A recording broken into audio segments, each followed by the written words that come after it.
మండలం హసనాపురం గ్రామంలో రైతుల ఆనందోత్సవాల మధ్య పట్టాదార్ పాస్ పుస్తకాల పంపిణీ. ప్రభుత్వ రాజముద్రతో ముద్రించిన పట్టాదార్ పాస్ పుస్తకాలను రైతులకు పంపిణీ చేసిన మంత్రి ఆనం రామనారాయణ రెడ్డి.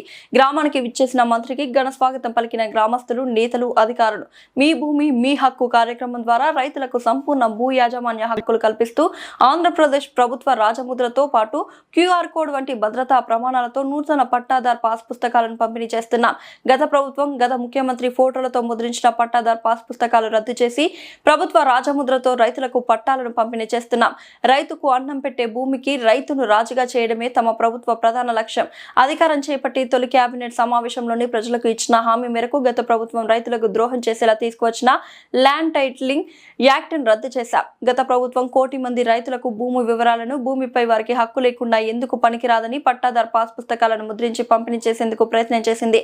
ఎన్నికలకు 3 నెలల ముందు ఈ దుర్మార్గపు ఆలోచన చేసి 35 లక్షల రైతుల పాస్ పుస్తకాలను మార్చేశారు. నిర్ణయం ముఖ్యమంత్రిగా చంద్రబాబు నాయుడు గారు, ఉప ముఖ్యమంత్రిగా పవన్ కళ్యాణ్ గారు, యువగళ నేతగా నారా లోకేష్ గారు, రెవెన్యూ శాఖ మంత్రిగా అనగాని సత్యప్రసాద్ గారు చేసిన అద్భుతమైనటువంటి కృషి ఫలితం గతంలో మోసగింపబడ్డటువంటి 35 లక్షల రైతు కుటుంబాలని ఆదుకునేటువంటి కార్యక్రమాన్ని మొదలుపెట్టాం. ఇప్పటికీ 7,200 గ్రామాల్లో సర్వే చేస్తే 6,700 గ్రామాల్లో మళ్ళీ దాన్ని పునః పరిశీలన చేసి 21,80,000 పాస్ పుస్తకాలని ఇవాళ పంపిణీ చేయడానికి అధికారులకి, ప్రజాప్రతినిధులకి ఇవాళ వెసులుబాటు ఇచ్చి రైతు కుటుంబం యొక్క తలుపు తట్టి ఈ పుస్తకం ఇవ్వాలని చెప్పి కూడా చెప్పడం జరిగింది. ఈ విధంగా చేసేటువంటి ఈ ప్రక్రియ గతంలో ఉన్నటువంటి ప్రభుత్వం చేసినటువంటి ఒక తప్పుడు విధానం, తప్పుడు ఆలోచన, రైతుల్ని దగా చేసి దోచుకోవాలని చూసినటువంటి ఒక ప్రయత్నానికి ఈ రాష్ట్ర ప్రజానీకం, రైతాంగం అడ్డుకట్ట వేసి కూటమి నాయకత్వాన్ని తిరిగి అధికారంలోకి తీసుకొచ్చి వాళ్ళకు ఒక భరోసా ఎన్నికల సమయంలో ఇచ్చినటువంటి దాన్ని మాకు పూర్తి చేయండి అని బాధ్యతని ఈ ప్రభుత్వానికి ఇచ్చారు. ఎన్నికల్లో ప్రణాళికలోనే చెప్పాం, మేము వస్తే ఏదైతే ల్యాండ్ టైటిలింగ్ యాక్ట్ అని పెట్టి రైతుల భూముల్ని దోచుకోవడానికి ఆ ప్రభుత్వం ప్రయత్నం చేసిందో, ఆ నాయకుడు జగన్ రెడ్డి చేసిన ప్రయత్నాన్ని అడ్డుకుంటాం, ఆ చట్టాన్ని రద్దు చేస్తామని చెప్పి మేము సూపర్ 6లో భాగంగా ఆనాడు చెప్పాం. ఇవాళ సూపర్ 6లో భాగంగానే మొదటి ల్యాండ్ టైటిలింగ్ చట్టాన్ని రద్దు చేసినటువంటి ప్రభుత్వం మాది. దాంట్లో కూడా కొన్ని మార్పులు తీసుకొచ్చి 22A కొన్ని భూములు ఉన్నాయి. 22A అంటే అది ప్రభుత్వ భూమి. అందులో కూడా ఏమైనా రైతులు ఉన్నా, ప్రైవేట్ పట్టాదారులు, ఈ ప్రైవేట్ వ్యక్తుల భూములు ఉంటే వాటిని కూడా రద్దు చేసి ఎవరి భూములు వాళ్ళకి అప్పచెప్పడానికి అధికారాలు నెల్లూరులోనే కాదు అన్ని జిల్లాల్లో జిల్లా కలెక్టర్లు, జాయింట్ కలెక్టర్లు, ఆర్డీఓలు, తహసీల్దార్లు ఇట్లా 4 విభాగాల కింద ఉన్నటువంటి అధికార యంత్రాంగానికి కొన్ని అధికారాలను కూడా ఇవ్వడం జరిగింది. మాజీ సైనికోద్యోగులకి ఇచ్చినటువంటి భూములు, వాటి పూర్తి యాజమాన్యపు హక్కు ఆ సైనికోద్యోగులకు ఉండే విధంగా, స్వాతంత్ర సమరయోధులకు ఇచ్చిన భూములు అవి కూడా యాజమాన్యపు హక్కులు వాళ్ళకే ఉండే విధంగా, రాజకీయ సమరంలో స్వతంత్ర పోరాటంలో పనిచేసినటువంటి రాజకీయ బాధితులు వాళ్ళకు కూడా ఆ యొక్క యాజమాన్యపు హక్కులు ఉండే విధంగా ఆ నిషేధిత 22A అనేటువంటి జాబితాను తొలగించి ఎవరికి వాళ్ళకి పూర్తి యాజమాన్యపు హక్కులు ఇవ్వండి అని రెవెన్యూ అధికారులకి ఈ ప్రభుత్వం ఆదేశాలు జారీ చేసిందని చెప్పి ఈ సందర్భంగా తెలియజేస్తూ ఉన్నాను. ఇంకా కొన్ని ఉన్నాయి, మంత్రివర్గ ఉపసంఘంలో చర్చిస్తున్నాం. వాటిని కూడా ఏ విధంగా ప్రజలకు రైతులకి అనుకూలమైనటువంటి విధానంలో ఇవ్వడానికి మనకు అవకాశం ఉందో వీటన్నిటినీ అన్ని రెవెన్యూ సమస్యలకి పరిష్కారం 2020 చివరి నాటికి పూర్తి కావాలన్నదే ఈ ప్రభుత్వం యొక్క లక్ష్యం. దానికి తగ్గట్టుగా మా ప్రభుత్వం పనిచేస్తుంది. ఈ ప్రభుత్వం ఏమీ పనిచేయడం లేదు, అభివృద్ధి లేదు, సంక్షేమం లేదు, పరిపాలన అస్తవ్యస్తమైందని చెప్పేటువంటి వాళ్ళకి ఒక విషయాన్ని చెప్పాలి ఈనాడు మీడియా ముఖంగా. ఈ రాష్ట్రంలో ఇబ్బడి ముబ్బడిగా రైతులు, ప్రజలు, పేద వర్గాల వాళ్ళని తేడా లేకుండా అందరి మీద పన్నుల భారం మోపి కరెంటు ఛార్జీలను వేసి ట్రూప్ ఛార్జీల పేరుతో దాదాపుగా 32,166 కోట్లు 5 సంవత్సరాల్లో ప్రజల నడ్డి విరిచి వాళ్ళ దగ్గరని వసూలు చేసుకున్నటువంటి వ్యక్తులు గడిచిన పాలకులు. ఇవాళ వాటన్నిటినీ సరిచేసుకుంటూ విద్యుత్ వినియోగంలో కూడా పారదర్శకతని చూపిస్తూ విద్యుత్ సరఫరాలో నిలుపుదల లేకుండా ఇస్తూ ధరలు తగ్గించాలి, పేద వర్గాల పైన పడ్డటువంటి భారాన్ని తగ్గించాలి, రైతుల మీద భారాన్ని తగ్గించాలని మేము చేసినటువంటి ప్రయత్నంలో ట్రూ అప్ ఛార్జీలని ఇప్పుడు రద్దు చేశాం. ఒక్క ట్రూ అప్ ఛార్జీ రద్దు చేస్తే రాష్ట్రంలో 4,497 కోట్ల రూపాయలు రద్దయినాయి. ఇంతకుముందు ఇదంతా కూడా ప్రజల మీదే వేశారు. ఇవాళ రద్దు చేసి ఆ డబ్బు ప్రజల దగ్గరే వాళ్ళకి ఆర్థికంగా దొరికే విధంగా మేము చేయడం జరిగింది. ఉపాధి అవకాశాలు లేవు ఈ రాష్ట్రంలో. పాపం మన వాళ్ళే మనల్ని దెప్పిపడుస్తున్నారు అనుకుంటే పక్కన ఉన్నటువంటి తెలంగాణ రాష్ట్రంలో మొన్నటి వరకు ఈ రాష్ట్రం విడిపోయే వరకు చంద్రబాబు నాయుడు దగ్గర ఆయన మంత్రివర్గంలో పనిచేసి ఆయన దగ్గర శాసనసభ్యుడిగా మెలిగిన ఒక మహా నాయకుడు రాష్ట్ర పార్టీని, జాతీయ పార్టీని పెట్టుకున్నటువంటి నాయకుడు ఇటీవల ఏం చేశాడు చంద్రబాబు నాయుడు ఆంధ్రప్రదేశ్లో? 4 హోటళ్లలో సర్వర్లని, 4 ఆఫీసుల్లో అటెండర్లని తయారు చేశాడని ఎగతాళి చేశాడు. ఇవాళ నేను ఆ పెద్ద మనిషికి మొన్నే చెప్పా, మళ్ళీ చెప్పాలి. నువ్వు గుర్తిస్తే ఎంత, గుర్తించకపోతే ఎంత? ఈ రాష్ట్ర నాయకుడైనటువంటి ముఖ్యమంత్రి చంద్రబాబు నాయుడిని ఇతర దేశాల్లో ప్రభుత్వాలు గుర్తించాయి, ప్రధానమంత్రులు గుర్తించారు, రాష్ట్రపతులు గుర్తించారు, ఈ దేశం గుర్తించింది. ఆయన ఒక రాజనీతిజ్ఞుడని, పరిపాలన దక్షుడని, పరిపాలన అందించడంలో మరి సుపరిపాలనలో రామరాజ్యాన్ని తీసుకురాబోయేటువంటి వ్యక్తి అని ఇవాళ ప్రజలు నమ్మారు, విశ్వసించారు. నువ్వెంతయ్యా వాళ్ళ మధ్య? నువ్వు కనీసం చిన్న గాలికి తేలిపోయేటువంటి ఒక చిన్న పురుగువి. నువ్వు కూడా మాట్లాడతావా చంద్రబాబు గురించి? కనీసం విజ్ఞత లేదు నీకు. ఒక రాష్ట్ర ముఖ్యమంత్రి, నీ రాష్ట్రం కాదు పక్క రాష్ట్ర ముఖ్యమంత్రి, ఒక జాతీయ పార్టీ నాయకుడిని అంత ఎగతాళిపరంగా మాట్లాడడానికి నువ్వు ఎక్కడ, ఏ విధంగా రాజకీయాల్లోకి వచ్చావు? ఎవరి ద్వారా వచ్చావు? ఎవరి వల్ల ఈరోజు రాజకీయంగా పైకి వచ్చావు?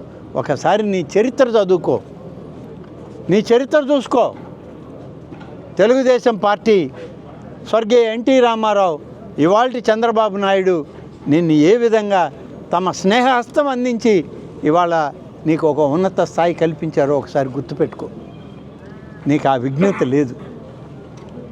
ఇవాళ ఈ రాష్ట్రంలో అధిక పెట్టుబడులు సాధించినటువంటి రాష్ట్రం భారతదేశంలో ఏదైనా ఉందంటే అది ఆంధ్రప్రదేశ్ అని చెప్పి ఇవాళ బ్యాంకులు నిర్వహించే సర్వేల్లో, అవి మన బ్యాంకులు కాదు, ఇది మన ప్రభుత్వం ఇచ్చింది కాదు, బ్యాంక్ ఆఫ్ బరోడా అనేటువంటి జాతీయ అంతర్జాతీయ బ్యాంకు సర్వేలో వాళ్ళు ఇచ్చి విడుదల చేసినటువంటి జాబితాలో ఆంధ్రప్రదేశ్ రాష్ట్రం భారతదేశంలో అగ్రగామి రాష్ట్రంగా ఇవాళ ఉంది. 3% పెట్టుబడులు ఆకర్షించింది ఈ ప్రభుత్వం అని చెప్పి బ్యాంకుల్లో వాళ్ళు చెప్తూ ఉంటే అది కూడా నేను నమ్మనంటే నీ కర్మది. దానికి ఎవడేం చేస్తాడు? ఇవాళ మనం ఎవరితో పోటీ పడుతున్నాం? ఒరిస్సాలో రాష్ట్రంలో 13.1% మాత్రమే పెట్టుబడులు ఈ సంవత్సరం. మహారాష్ట్ర భారతదేశానికి ఆర్థిక రాజధాని బొంబాయి ఉన్నటువంటి రాష్ట్రం 12.8% వాళ్ళకి పెట్టుబడులు వచ్చాయి. కానీ ఆంధ్రప్రదేశ్కి 25.3%, 9 నెలల కాలంలోనే దేశంలోనే అత్యధిక పెట్టుబడులు సాధించిన రాష్ట్రంగా ఈనాడు ఆంధ్రప్రదేశ్ రాష్ట్రం ఉంది అని అంటే దానికి కూటమి పరిపాలన, ముఖ్యమంత్రి యొక్క ఆయన పరిపాలన దక్షత అని చెప్పి చెప్పక తప్పదు.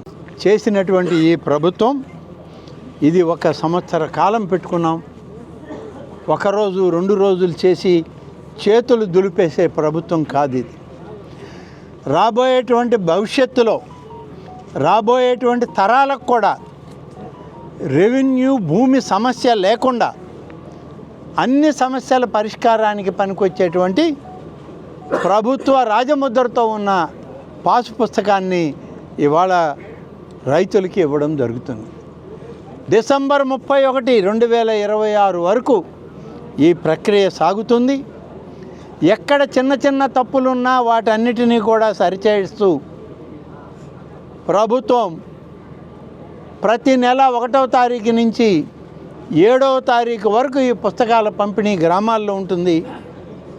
9వ తారీఖున గౌరవ ముఖ్యమంత్రి చంద్రబాబు నాయుడు గారు వారు ఏదో ఒక జిల్లాలో ఏదో ఒక మండలంలో ఒక గ్రామానికి వెళ్ళి రైతులను పలకరించి రైతులకు జరిగిన అన్యాయానికి ఈ ప్రభుత్వం చేసే మేళ్ళ గురించి చెప్పి పాసు పుస్తకాలని కొత్త వాటిని వాళ్ళకి అందించడం జరుగుతుంది.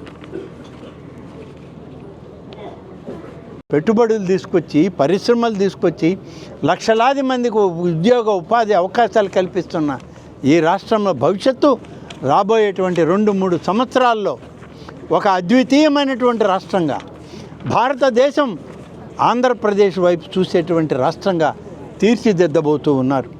ఇవాళ మీరందరూ మీడియాలో చదివారు. మన జిల్లాలో మన పక్కనే ఉన్నటువంటి దగదర్తి మండలం కోతవేటు దూరంలో ఉంది మన అసనాపురానికి. అందులో 432 ఎకరాలు ప్రభుత్వ భూమి డబ్బు కట్టి తీసుకొని ఎయిర్పోర్ట్ నిర్మాణానికి ఆ భూమిని ఎయిర్పోర్ట్కి ఇస్తే 26వ సంవత్సరం డిసెంబర్ నాటికంతా కొత్త ఎయిర్పోర్టు విమానాశ్రయం దగదర్తిలో రాబోతూ ఉందని చెప్పి నేను ఈ సందర్భంగా తెలియజేస్తా ఉన్నా.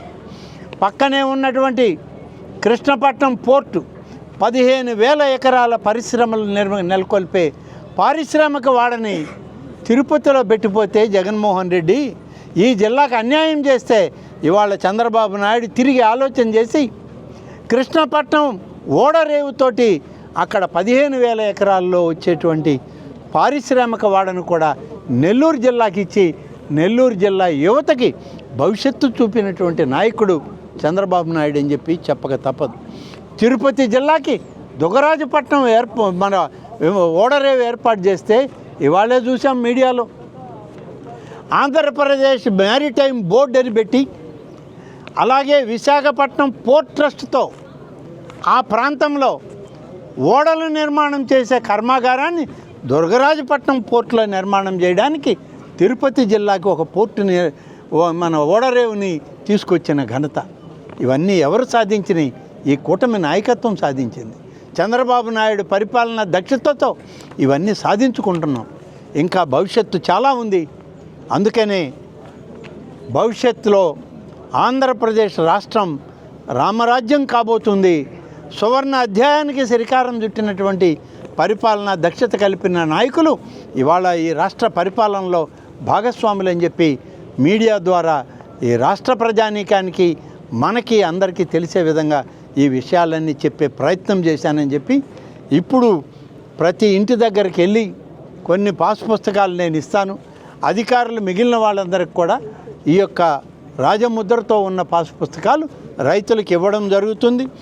ప్రతి రైతుకి ఇచ్చేటువంటి ఈ ప్రభుత్వ పాస్ పుస్తకం ఇచ్చి గతంలో ఏదైతే మీకు ఉపయోగపడనటువంటి మీ భూములని దోచుకోవడానికి చేసిన ఒక దొంగ పాస్ పుస్తకం ఏదైతే ఉందో, దొంగ నోటుతో సమానమైనటువంటి పాస్ పుస్తకం ఉందో, ఆ పాస్ పుస్తకం అధికారులకు అప్పచెప్పండి. మీ కొత్త పాస్ పుస్తకం మీరు తీసుకోండి. ఇది ప్రభుత్వ విధానం. మీ పాస్ పుస్తకాలు ఆ పాతవి మీరేం చేసుకుంటారో మాకు తెలియదు, కానీ అవి మీకు అక్కర్లేనివి మీరు ఇచ్చేయండి. కొత్తది మీకు ఉపయోగపడే పాస్ పుస్తకం మా అధికారులు మీకు ఇవ్వడం జరుగుతుంది. ధన్యవాదాలు. ఏవైతే ఉన్నాయో ఏ రకమైనటువంటి ప్రభుత్వ రాజముద్ర లేనటువంటి పత్రాలతో, సెక్యూరిటీ ట్యాగ్ లైన్ లేనటువంటి పత్రాలతో, కేవలం ఆయన ఫోటోలు వేసుకొని రైతుల్ని దగా చేయడానికి ప్రయత్నం చేశారో ఆ పాస్ పుస్తకాలన్నింటినీ ఈరోజు రద్దు చేసి ప్రభుత్వ రాజముద్రతో ఉన్నటువంటి పట్టాదారు పాస్ పుస్తకాన్ని మీ భూమి మీ హక్కు అనేటువంటి పత్రాన్ని ఇవాళ పంపిణీ చేస్తున్నాం. వాళ్ళకి నేరుగా వాళ్ళ ఇంటికి వెళ్ళి ఇస్తున్నాం. గ్రామ సభల్లో పెట్టి చెప్తున్నాం. ఇంకా ఎక్కడైనా చిన్న చిన్న తప్పులు దొరికినా దాన్ని సరిచేసి ఇవ్వడానికి మళ్ళీ రెవెన్యూ కార్యాలయాలకో, సచివాలయాలకో, వీఆర్ఓలకో చెప్పండి, మళ్ళీ దాన్ని మార్పు చేసి ఇస్తామని కూడా ఇవాళ హామీ ఇస్తూ ఉంది ఈ రాష్ట్ర ప్రజానీకానికి. పోయినసారి చేసినటువంటి తప్పుడు విధానానికి అప్పటికే 32-35 కోట్ల రూపాయలు ఖర్చు పెట్టారు. కేవలం ఒక పాస్ పుస్తకాలు కాదు సుమా, భూముల్ని రీసర్వే పేరుతో ఆ సర్వే రాళ్ళు బిగించడానికి కొత్త సర్వే రాళ్ళు తెచ్చి ఆ సర్వే రాయి పైన జగన్మోహన్ రెడ్డి గారి బొమ్మ చెక్కడానికి 650 కోట్ల రూపాయలు ఈ రైతుల ధనాన్నే దోచిపెట్టారు. ఒక మంత్రికి కాంట్రాక్ట్ ఇచ్చారు. 650 కోట్ల రూపాయలు ఖర్చు చేసి సర్వే రాళ్ళ మీద వాళ్ళ ముఖాలు చెక్కించుకునే పరిస్థితి. ఇవాళ వాటికి అన్నీ రద్దు చేసి వాటిని సరిచేసే ప్రయత్నం ఇవాళ మా ప్రభుత్వం చేస్తూ ఉంది. ఈరోజు నెల్లూరు జిల్లాలో 36 మండలాలు, 235 గ్రామాలు, 1,05,620 మంది రైతులకి ఈ దగాకోరు పాస్ పుస్తకాలు ఇచ్చుంటే వాటిని సరిచేసినటువంటి రాజముద్రతో కూర్చున్న ఒక పాస్ పుస్తకాన్ని ప్రభుత్వం ఇవాళ విడుదల చేసింది. వాటిని పంపిణీ చేస్తాం. ఆత్మకూరు నియోజకవర్గంలో 5 మండలాల్లో 13 గ్రామాలు, 5,486 రైతులకి ఈరోజు కొత్త పాస్ పుస్తకాలు ఇవ్వడానికి నిన్నటి నుంచి మొదలుపెట్టాం. ఈరోజు కూడా ఏఎస్పేట మండలానికి వచ్చాను. ఈ ఏఎస్పేట మండలంలో 273 మంది రైతులకి ఇవ్వాల్సిన అవసరం ఉంది. హసనాపురంలో 172, కోనలమ్మపాడులో 101 మంది రైతులకి తయారయ్యాయి. ఆ పుస్తకాలు పంపిణీ చేస్తాం. ఇంటింటికి ఇవ్వడానికి ఇవాళ అధికారులు ప్రయత్నం చేస్తూ ఉన్నారు, ఇవ్వడం జరుగుతూ ఉంది.